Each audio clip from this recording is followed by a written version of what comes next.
Un certain nombre de lectures ensemble dans le livre des Nombres. On a annoncé le thème cette semaine, un esprit différent. On fait quelques lectures. Le livre des Nombres, c'est dans l'Ancien Testament. C'est le 4e livre de la Bible. Genèse, Exode, Lévitique, Nombres. Chapitre 13. On commence au verset 1er. Les différents passages que nous allons lire sont indiqués. On lira un certain nombre de séquences dans le récit. Vous avez trouvé Nombres, chapitre 13, verset 1er. Nous avons vu des visages nouveaux, des personnes qui sont là pour la première fois. Nous sommes heureux de vous accueillir à l'église La Nouvelle Arche. Soyez les bienvenus. Si vous êtes de la région, on vous a remis à l'accueil tout à l'heure une petite carte de bienvenue, donc n'hésitez pas à la garder pour avoir nos coordonnées. Vous pouvez aussi nous en remettre un exemplaire pour laisser un sujet de prière, demander un rendez-vous. Nous laissez vos coordonnées si vous souhaitez recevoir les informations de l'église.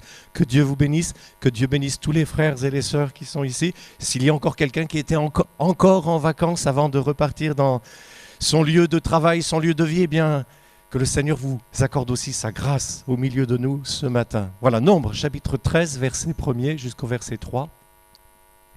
L'Éternel parla à Moïse et dit « Envoie des hommes, un de chaque tribu choisi parmi les chefs pour explorer le pays de Canaan que je donne aux Israélites. » Moïse envoya des hommes depuis le désert de Paran comme l'Éternel le lui avait demandé. C'étaient tous des chefs des Israélites.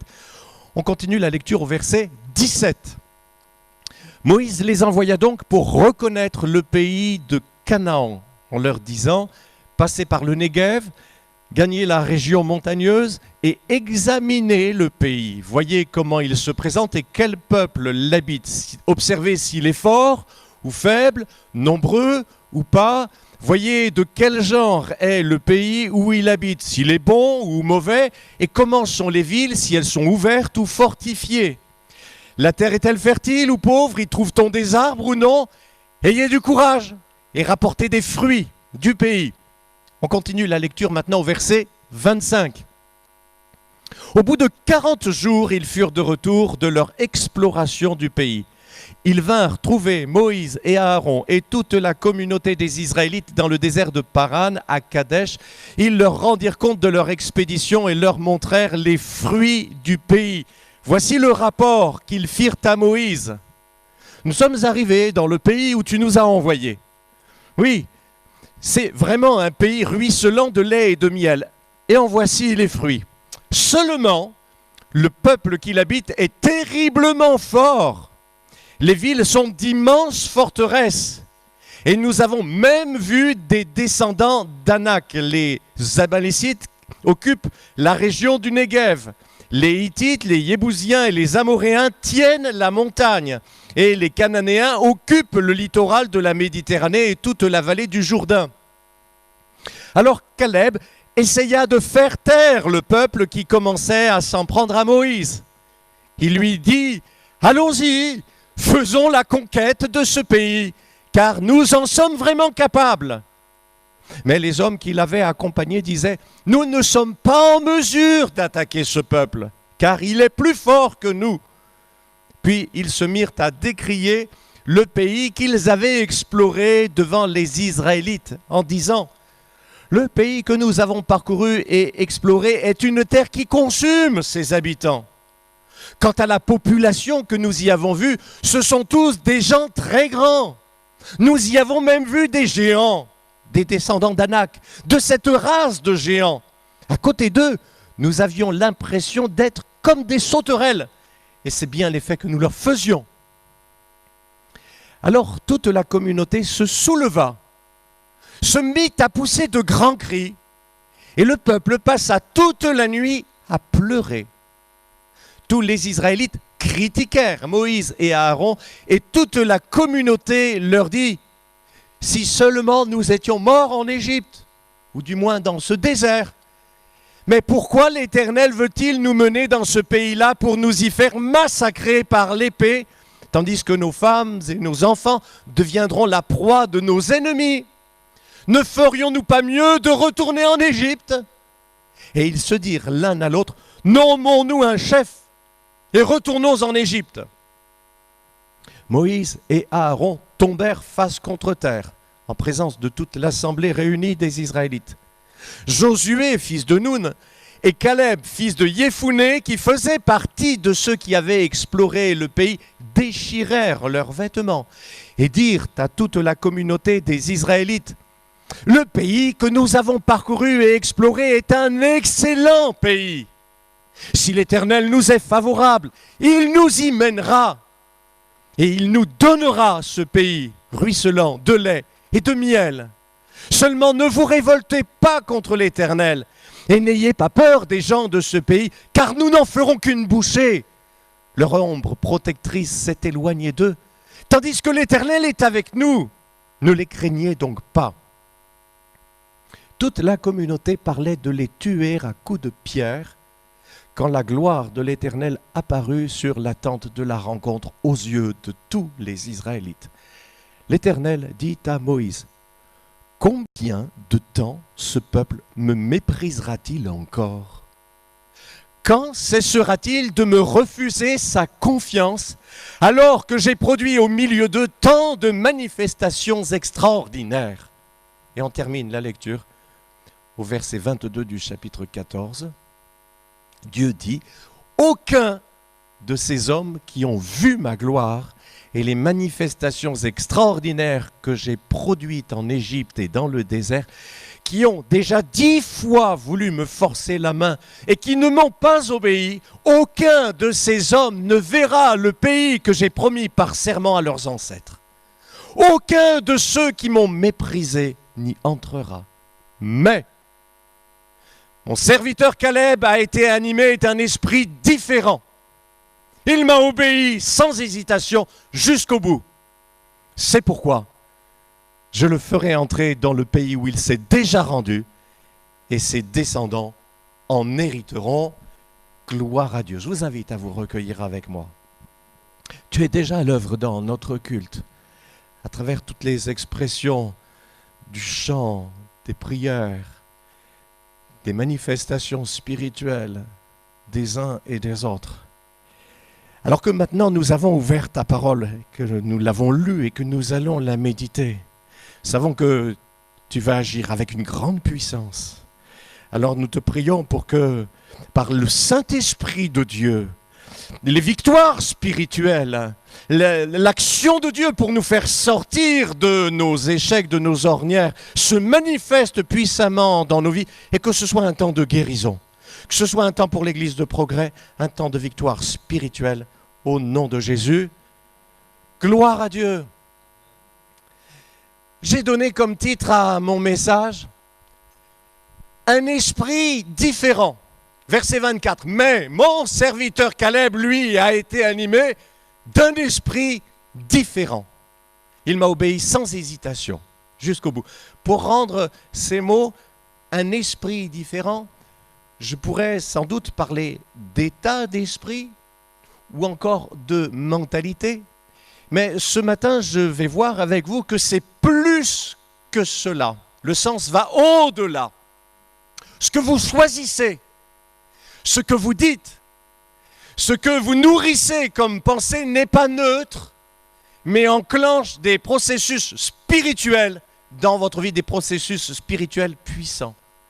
Ce matin, la parole de Dieu nous montre comment dans ce monde, nous pouvons trancher par un esprit différent.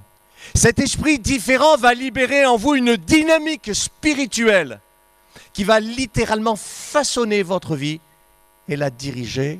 Gloire à Dieu.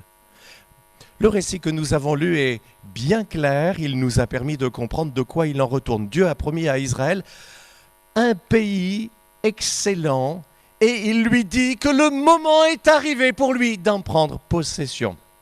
Il faut simplement envoyer une équipe d'explorateurs faire la reconnaissance de la terre promise. Seulement voilà, sur les 12 explorateurs, 10 reviennent avec un message extrêmement négatif.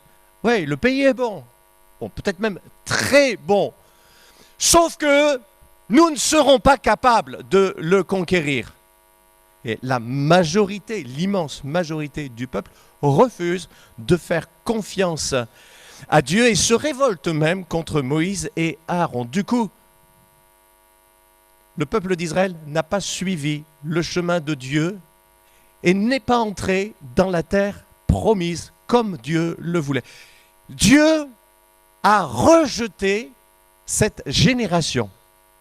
Ils vont donc rester 40 années supplémentaires dans le désert et tous y périr.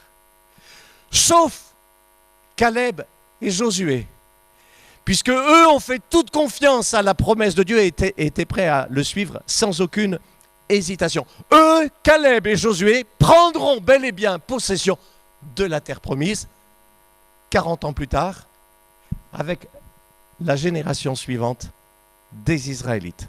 Et ce qui nous intéresse ce matin, c'est le thème de mon message, c'est de voir quel était cet esprit différent, justement, qui animait Caleb et Josué, afin que nous puissions, nous aussi, suivre leur chemin et entrer dans les bons projets que le Seigneur a préparés pour chacun d'entre nous. D'abord, ils ont su avoir un esprit différent, sous-entendu un esprit différent de tous les autres, à part Moïse et Aaron.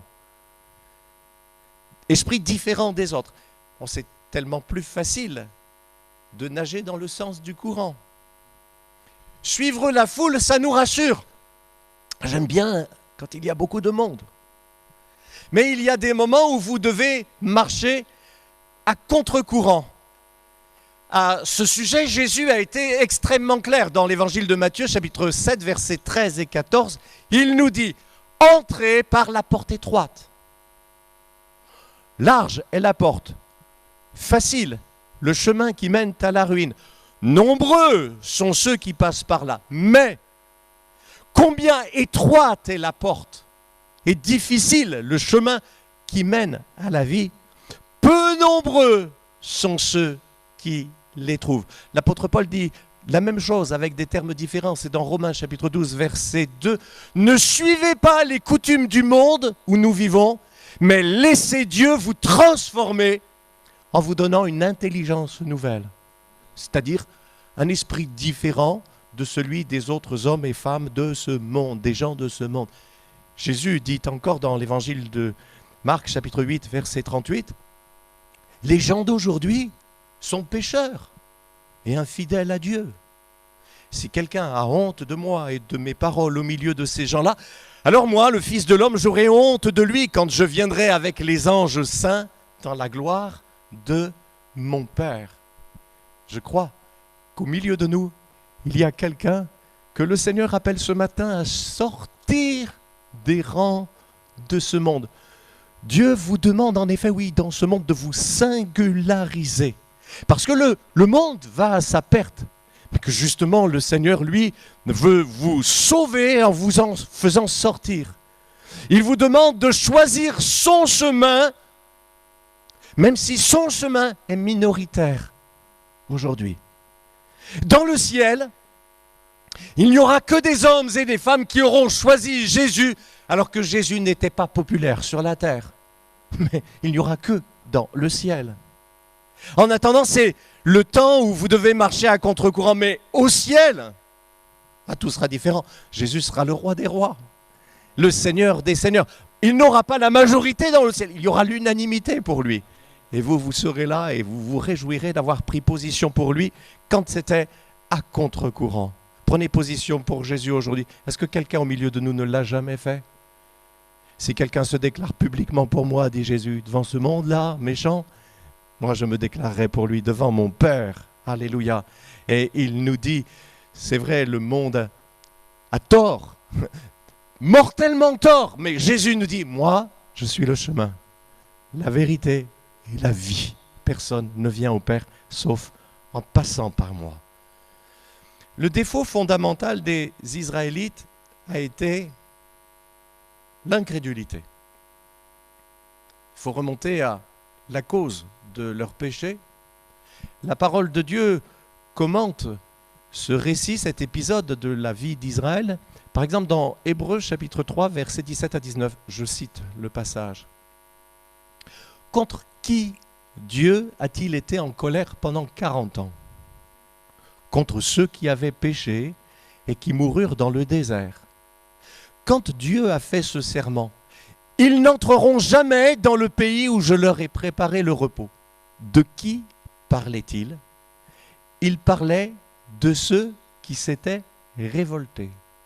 Nous voyons en effet qu'ils n'ont pas pu entrer dans ce lieu de repos parce qu'ils avaient refusé de croire. L'incrédulité. Ils ont refusé littéralement de croire. Jude, verset 5.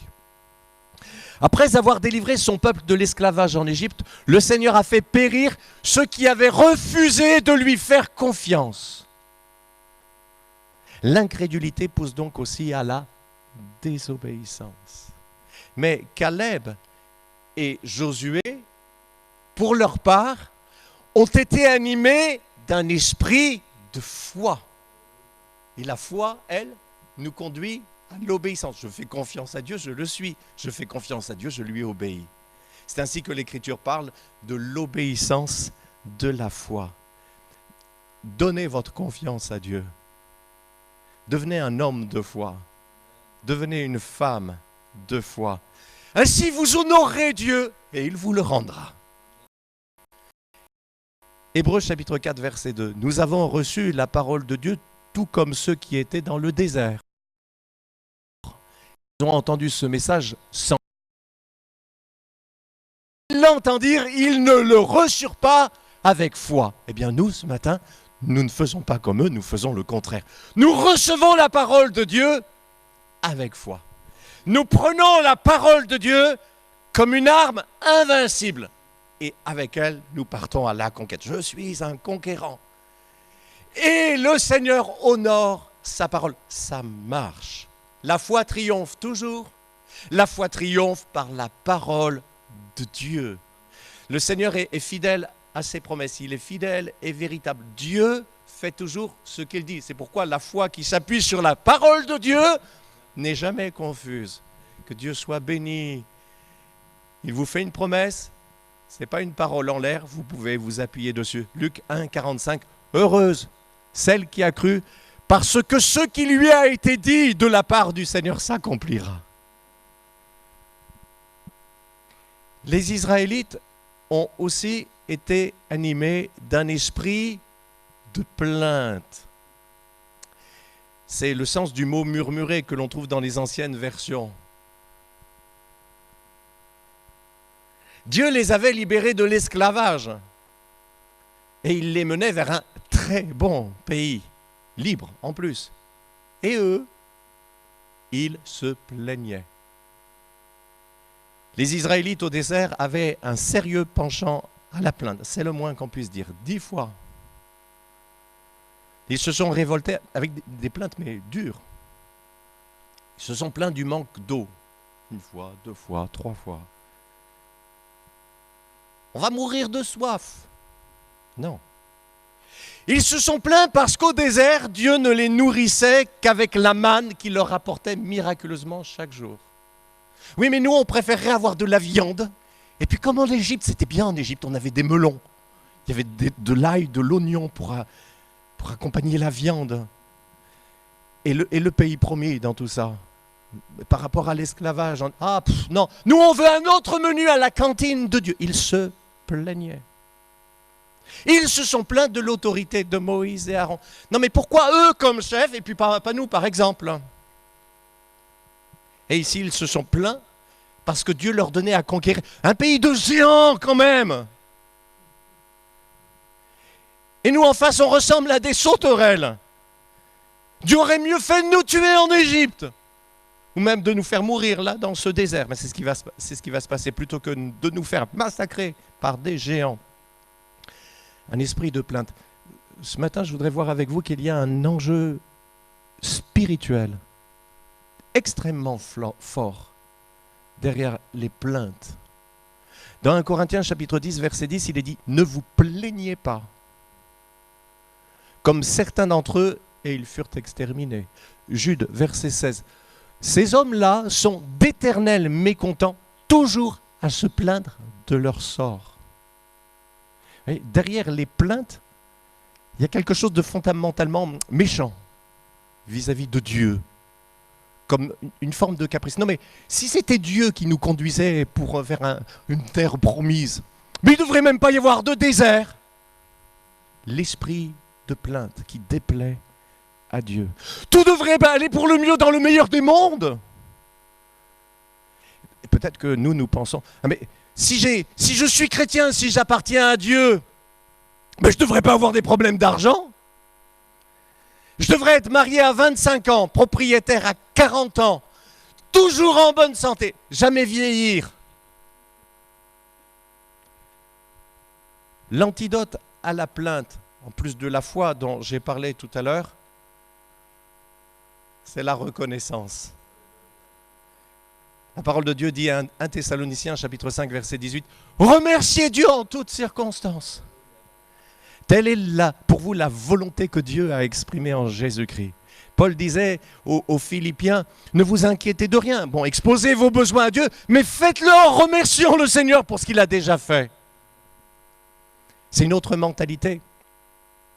Il y avait un pasteur qui commençait toujours ses réunions en disant « Merci Seigneur ». C'était son truc. « Merci Seigneur parce que Vanessa a trouvé du travail. Merci Seigneur parce que depuis ce matin, Papy Robert va mieux. Merci Seigneur parce que vous êtes là aujourd'hui à la réunion. » Et puis un jour, il a fait un temps de chien. Une pluie froide comme à Paris. Ouh. Toute la journée, il ne faisait pas gris, il faisait noir. Et puis un vent. Et puis ce soir-là, il y a eu la réunion. Et les chrétiens se sont dit entre eux, mais pourquoi est-ce qu'il va bien pouvoir remercier le Seigneur aujourd'hui? Le pasteur est arrivé, il a pris le micro, il a fait un grand sourire, il a dit « Merci Seigneur parce qu'il ne fait pas ce temps-là tous les jours. » C'est quand même une autre mentalité. Compte les bienfaits de Dieu. Mets-les tous devant tes yeux. Tu verras en adorant combien le nombre en est grand. Il y a aussi la sagesse d'un esprit de contentement. Paul dit, Philippiens chapitre 4, versets 11 à 13, « J'ai en effet appris à me contenter, toujours, de ce que j'ai. Je sais vivre dans la pauvreté, aussi bien que dans l'abondance. J'ai appris à être satisfait partout et en toutes circonstances, que j'ai de quoi me nourrir ou que j'ai faim. Que je sois dans l'abondance ou dans le besoin, je peux faire face à toutes les difficultés grâce à Christ qui m'en donne la force. » Hébreux chapitre 13, verset 5.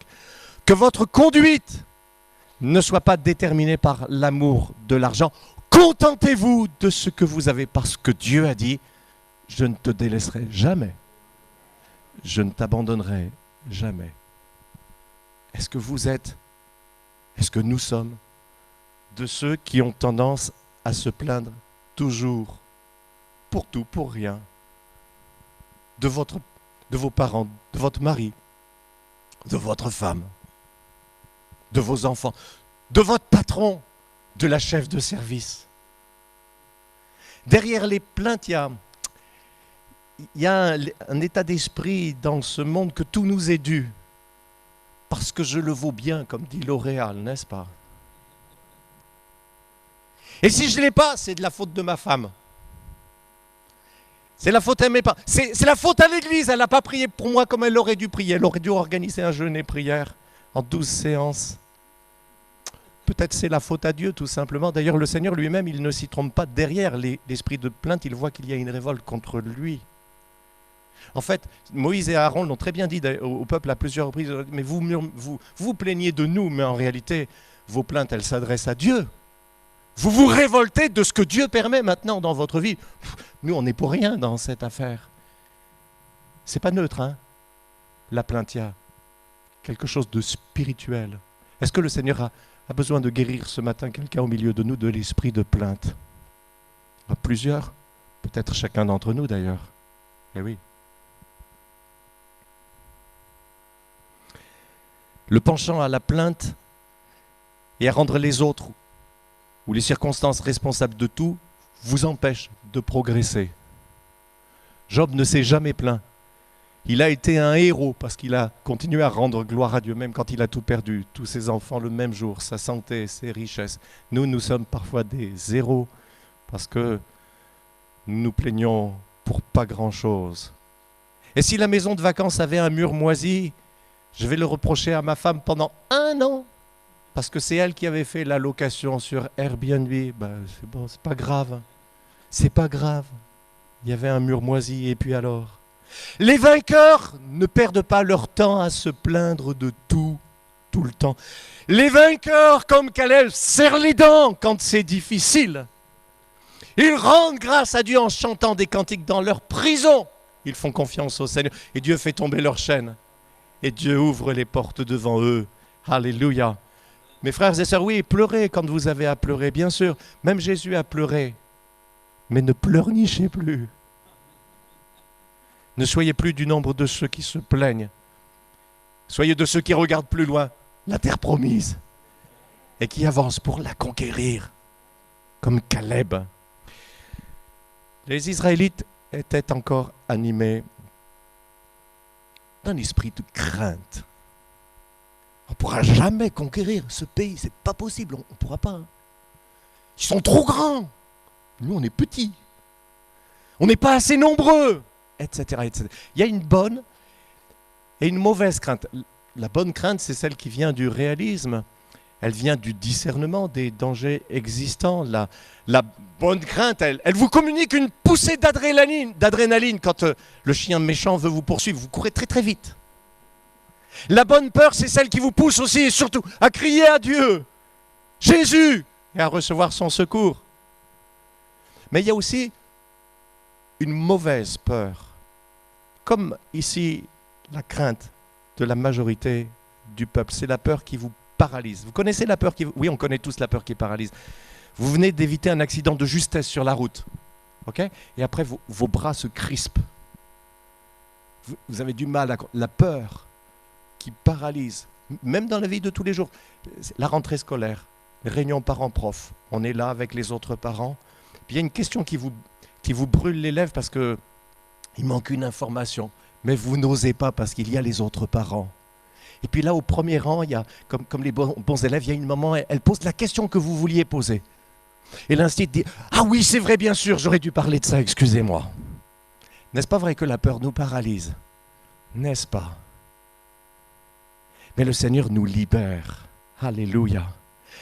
Le lion rugit de toutes ses forces pour figer sa proie de terreur. Ça marche.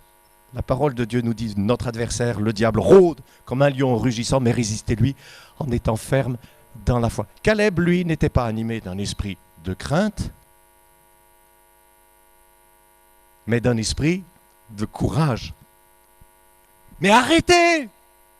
Mais taisez-vous, vous découragez le peuple. Mais si on y va, Dieu est avec nous. De toute façon, c'est lui qui nous a promis le pays. Et il nous l'a promis. C'est Dieu. On ne va pas s'y faire massacrer. On va le conquérir. Les forces spirituelles maléfiques qui couvrent ces peuples se sont enfuies en nous voyant arriver. C'est nous qui n'en ferons qu'une bouchée, géant ou pas. Il était animé d'un esprit de courage. On retrouve ce même esprit de courage.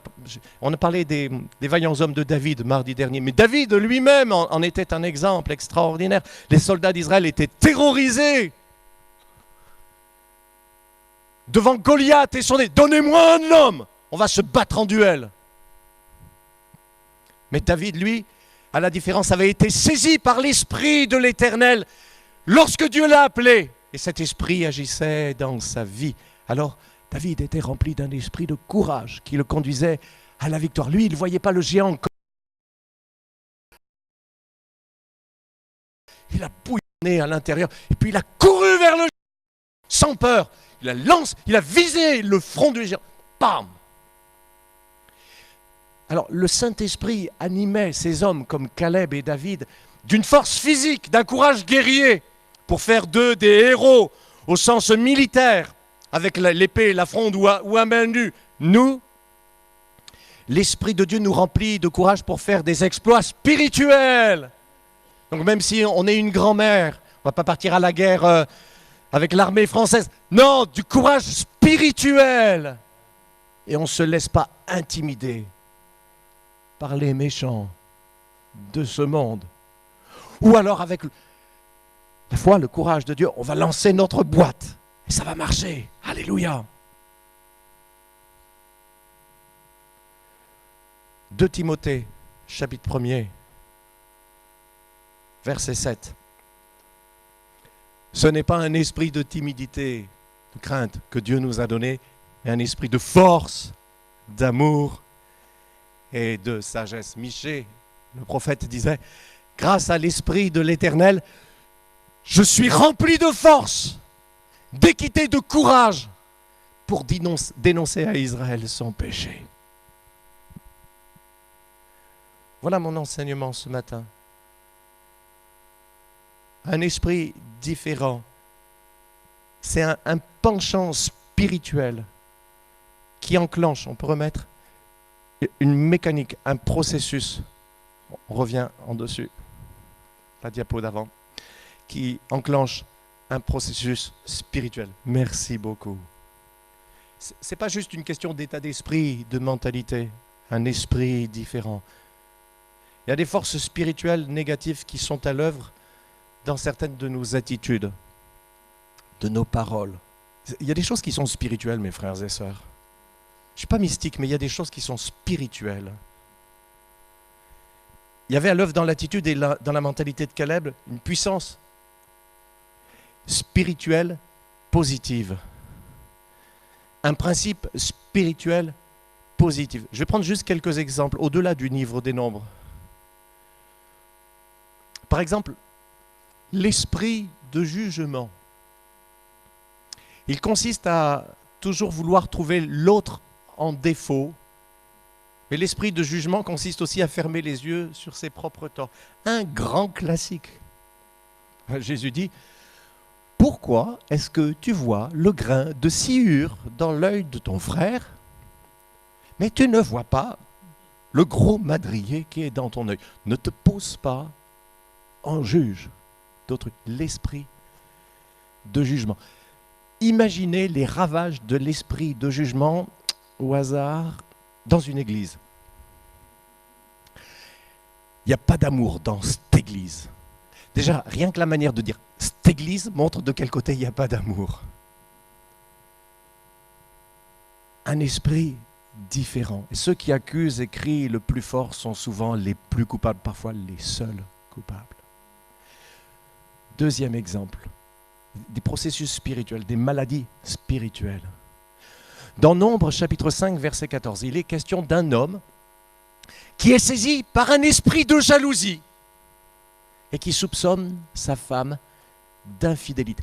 Un esprit de jalousie, c'est quelque chose de spirituel. Ça peut vous détruire un couple parce que ça transforme la vie en couple en un véritable enfer. Ça, c'est une obsession, une maladie spirituelle. Et on ne se rend pas compte que derrière, il y a un piège spirituel, il y a l'action ténébreuse. Piège spirituel dans lequel est tombé le mari jaloux ou la femme jalouse. Alors, je ne suis pas du genre mystique. Ce matin, on ne va pas commencer à se chasser des démons de jalousie ou d'adultère ou de gourmandise ou de... La possession démoniaque, la délivrance, ça existe. Il ne faut pas tout mélanger. Non, on se repent de ses péchés. On ne vient pas demander une délivrance au pasteur. Un jour, quand Jésus a dit à Jacques et Jean, « Vous ne savez pas de quel esprit vous êtes animés », ce n'était pas un compliment. Hein. Il ne leur a pas dit d'aller chercher un ministère de délivrance pour être exorcisés. Il a ouvert leurs yeux pour leur montrer qu'il y avait en eux un penchant spirituel, des pensées qui les animaient et que Dieu n'approuvait pas. Il donnait le champ libre en eux à quelque chose de spirituel qui n'était pas juste. Ce que je dis, c'est qu'il y a des mécaniques spirituelles qui sont à l'œuvre. Les vraies réalités, les plus grandes réalités, ce sont les réalités spirituelles, mes frères et sœurs. Pas besoin d'être mystique pour dire ça, c'est juste la vérité. Il faut ouvrir les yeux sur les enjeux de nos choix.